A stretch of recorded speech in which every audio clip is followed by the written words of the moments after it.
Baik, bismillah, assalamualaikum warahmatullahi wabarakatuh.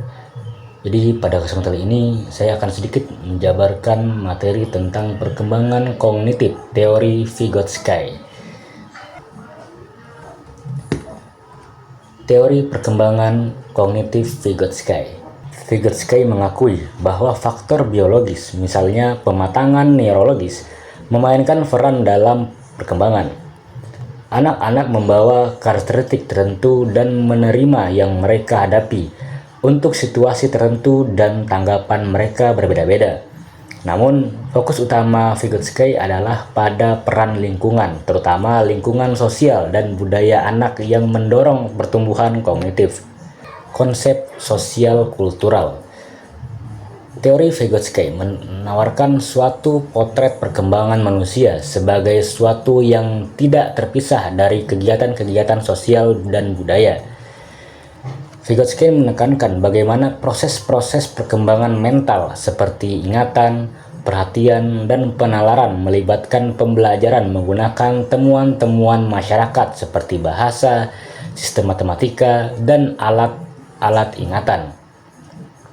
Vygotsky juga menekankan bagaimana anak-anak dibantu berkembang dengan bimbingan dari orang-orang yang sudah terampil di bidang-bidang tersebut. Menurut Vygotsky, anak-anak lahir dengan fungsi mental yang relatif dasar seperti kemampuan untuk memahami dunia luar dan memusatkan perhatian.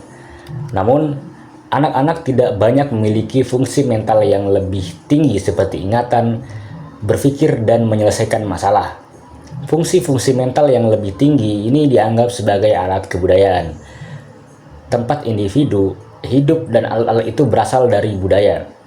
Alat-alat itu diwariskan pada anak-anak oleh anggota-anggota kebudayaan yang lebih tua selama pengalaman pembelajaran yang dipandu.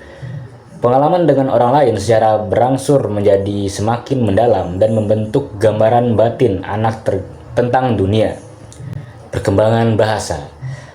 Perkembangan pemahaman bahasa pada anak bukan saja sangat dipengaruhi oleh kondisi biologis anak, tapi lingkungan bahasa di sekitar anak sejak usia dini jauh lebih penting dibandingkan dengan apa yang diperkirakan di masa lalu.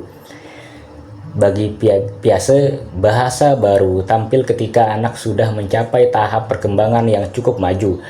Pengalaman berbahasa anak tergantung pada tahapan perkembangan kognitif saat itu.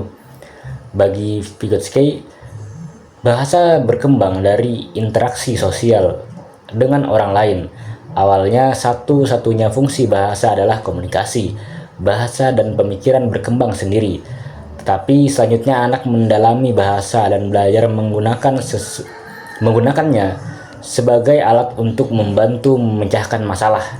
Zona perkembangan proksomal. Vygotsky percaya bahwa anak akan jauh lebih berkembang jika berinteraksi dengan orang lain. Anak-anak tidak akan pernah mengembangkan pemikirannya opsional formal tanpa bantuan orang lain. Vygotsky membedakan antara actual development dan potential development pada anak. Actual development ditentukan apakah seorang anak dapat melakukan sesuatu tanpa bantuan orang dewasa atau guru.